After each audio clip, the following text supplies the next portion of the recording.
Boa noite. Bem-vindos à Hora do Medo. Se você, assim como eu, acredita no sobrenatural, se inscreva e compartilhe e deixe seu like. Faça um comentário. Sua opinião é muito importante para nós.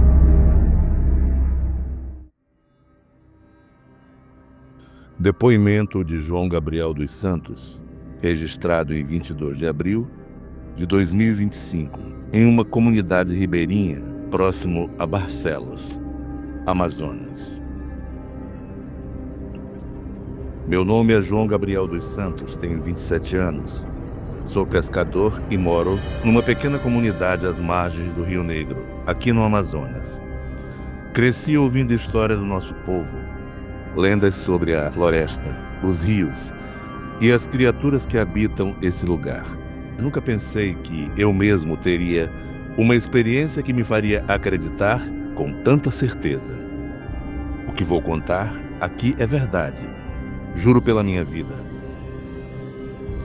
Não espero que acreditem em mim, mas preciso compartilhar o que vivi naquela noite, quando encontrei a criatura que chamam de tupirê. Antes de começar, quero contar a lenda que todo mundo aqui conhece. É uma história que os mais velhos contam, passada de geração em geração, sobre o tupirê, uma criatura pequena, mas tão poderosa que até os monstros da floresta temem diante dela. Dizem que o tupirê tem o tamanho de 2 punhos cerrados, mas carrega uma cobra coral como bastão.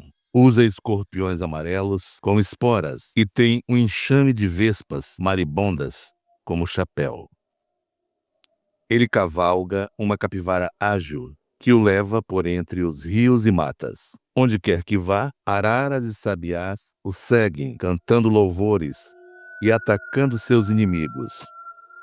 Fala-se que ele tem poderes sobrenaturais, capazes de fazer as árvores crescerem do nada ou dobrar a vontade da própria floresta.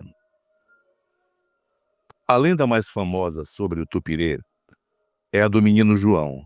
Conta-se que, há muito tempo, um garoto ribeirinho fugia de um mapinguara, o devorador de caçadores, um monstro peludo com um olho só e uma boca no peito, que devora qualquer um que cruze seu caminho.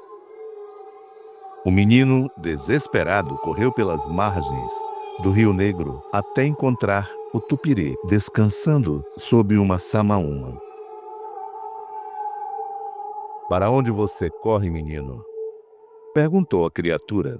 "Estou fugindo do mapinguari", respondeu o garoto. "Fique aqui", disse Tupirê. "O mapinguari não vai te tocar." De repente, uma embaúba gigante cresceu sobre o tupirê e os pássaros começaram a cantar. O jaguar teme tupirê, a sucuri teme tupirê, o mapinguara teme tupirê. Quando o mapinguara chegou, exigiu sua presa, mas Tupirê respondeu com ousadia: "Que presa você me entregou, grandalhão?" Furioso, o monstro engoliu Tupirê, mas a criatura saiu de sua barriga, acompanhada pelo canto das araras. O mapinguara tentou de novo e Tupirê emergiu de suas costas. Na terceira vez, Tupirê atravessou a cabeça do monstro, matando-o. "Pode sair, João", disse ao menino. "Você viu que sempre há um mais forte. Escapou porque me encontrou." Essa é a história que contam. Alguns dizem que, em outras versões, Tupirê é substituído por um tatupeba, ou um porco-espinho. Mas aqui na nossa comunidade, é sempre Tupirê. Cresci ouvindo isso, mas como muitos jovens, achava que era só uma história para assustar crianças, até aquela noite, há 2 meses, quando tudo mudou. Era uma noite de lua cheia. Eu tinha saído para pescar no Rio Negro, algo que faço desde menino. Normalmente pesco durante o dia, mas naquela semana a pesca estava fraca e um amigo meu, o Raimundo, disse que os peixes estavam mais ativos à noite por causa da lua. Peguei minha canoa, uma lanterna, minha rede e um facão e remei até o Igarapé, a uns 2 quilômetros da comunidade. É um lugar tranquilo, cercado de árvores altas, com raízes que mergulham na água. Sempre me senti seguro ali, mesmo à noite. Mas naquela noite, algo estava diferente. Enquanto remava, notei que a floresta estava estranhamente silenciosa. Normalmente, você ouve os grilos, os sapos, o barulho das aves noturnas, mas ali, nada, só o som da água contra a canoa. Pensei que talvez fosse o calor que às vezes deixa os animais mais quietos, mas senti um arrepio na espinha. Minha avó sempre dizia que quando a floresta fica em silêncio, é porque algo poderoso está por perto. Ignorei o pensamento e continuei remando. Cheguei ao Igarapé por volta das 22 horas. Amarrei a canoa numa raiz de samaúma, peguei minha rede e comecei a preparar tudo. Foi quando ouvi um som estranho, como um zumbido baixo vindo de algum lugar da mata. Não era como o zumbido de mosquitos, era mais organizado, quase como uma música. Olhei ao redor, mas a lanterna só iluminava uns poucos metros à frente. O zumbido parou e achei que era coisa da minha cabeça. Voltei ao trabalho, mas então ouvi outro som, um estalo, como se algo pequeno tivesse pisado num galho seco. "Quem tá aí?" gritei, segurando o facão. Nenhuma resposta. A floresta continuava muda. Meu coração começou a bater mais rápido. Pensei em voltar para a canoa, mas antes que pudesse me mexer, vi algo na margem oposta do Igarapé. Era pequeno, do tamanho de um gato, mas estava de pé, como uma pessoa. A luz da lua refletia em algo brilhante, como se a criatura tivesse algo metálico ou espinhoso nas pernas. Não consegui ver detalhes, mas senti que ela me observava. "Tá perdido, amigo?" perguntei, tentando manter a voz firme. Minha avó sempre dizia que, se você encontrar algo na floresta, é melhor falar com respeito, mesmo que esteja com medo. A criatura não respondeu, mas o zumbido voltou, mais alto. Dessa vez, foi aí que notei o ar ao redor dela. Parecia tremeluzir, como se estivesse cheio de insetos voando. Vespa, talvez. Meu estômago embrulhou. Lembrei da lenda do tupirê, com seu chapéu de vespas maribondas, mas me recusei a acreditar. É só um bicho qualquer. Pensei, um tatu, talvez. Tentei ignorar e voltei para a canoa. Mas então a coisa se moveu. Não caminhou, não correu. Ela deslizou, como se estivesse montada em algo rápido. Em um piscar de olhos, estava na minha margem, a poucos metros de mim. Agora eu podia ver melhor. Era realmente pequena, como 2 punhos cerrados, com uma pele que parecia brilhar sob a luz da lua, quase como se fosse feita de escamas ou casca de árvore. Nos pés, vi que pareciam ser escorpiões, vivos, agarrados como se fossem parte dela. E na cabeça, um movimento constante, como um enxame de vespas orbitando. Ela segurava algo longo e sinuoso que se contorcia levemente. Uma cobra coral, exatamente como na lenda. "Por favor, não me machuque", falei, recuando até a canoa.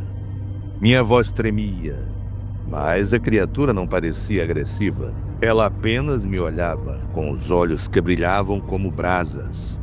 Então ouvi um som que nunca vou esquecer. Um canto vindo de todos os lados.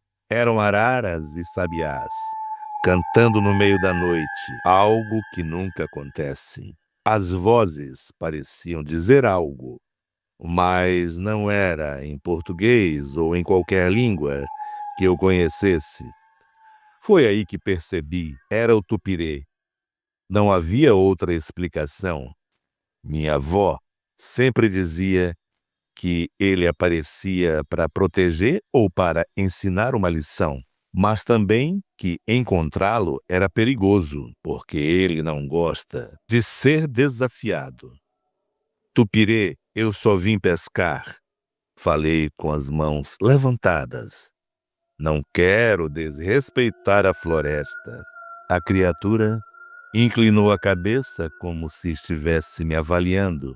Então ela falou: não sei como explicar, porque não vi sua boca se mexer. Mas a sua voz estava na minha cabeça, clara como o dia. Por que você veio tão tarde? João Gabriel. A voz era aguda, quase infantil, mas tinha um peso que me fez sentir pequeno. Como ela sabia meu nome, meu coração disparou. Eu precisava de peixe. A pesca tá fraca e minha família precisa comer. Tupirê ficou em silêncio por um momento. O zumbido das vespas diminuiu e os pássaros pararam de cantar. Então ele disse: a floresta dá, mas também toma. Você pegou muito sem oferecer nada em troca. Fiquei confuso, mas pensando bem, talvez eu tivesse me descuidado. Ultimamente, com a pesca ruim, eu jogava redes maiores, pegando até peixes pequenos que não deveríamos tirar do rio. Me desculpe, falei quase chorando. Eu não sabia que estava errado. Me deixa aí e eu prometo me mudar. Tupirê não respondeu de imediato. Em vez disso, ele levantou o bastão. A cobra coral e a floresta ao redor mudou. As árvores pareceram se inclinar, como se estivessem vivas. E o igarapé começou a borbulhar, como se algo enorme estivesse em movimento na água. Foi aí que senti um cheiro podre, como carne estragada, e ouvi um ruído grave vindo da mata. Não conseguia correr, não conseguia gritar. Só pensava na minha filha, na minha esposa, na minha mãe, que nunca mais me veriam. E por um segundo achei que estava sonhando. Tupirê se virou para mim. Pode ir, João Gabriel, disse ele. Ele montou na capivara e antes que eu pudesse dizer qualquer coisa, ele desapareceu na mata, seguido pelo zumbido das vespas e pelo canto das araras. Não sei quanto tempo passou, mas quando consegui me mexer, corri para a canoa e remei de volta para a comunidade, como se minha vida dependesse disso. Cheguei em casa de madrugada, pálido, tremendo. Minha esposa Ana pensou que eu tinha visto um fantasma. Contei tudo e ela acreditou. Não porque quisesse me agradar, mas porque já tinha ouvido histórias parecidas de outros pescadores. No dia seguinte voltei ao igarapé com meu tio Manuel, que é um dos mais velhos da comunidade, provar que não era loucura. Mas quando chegamos não havia nada, nem pegadas, nem galhos quebrados. Só uma embaúba nova, crescendo no meio do igarapé, onde ela não deveria estar. Manuel olhou a árvore e disse: isso é sinal do tupirê. Ele esteve aqui. Desde então, mudei minha forma de viver. Não sei se o tupirê me escolheu para ensinar uma lição ou se foi só sorte, mas sei que ele é real. Às vezes, quando passo por aquele igarapé, ouço um zumbido distante ou o canto de uma arara fora de hora. Não olho para trás, só rezo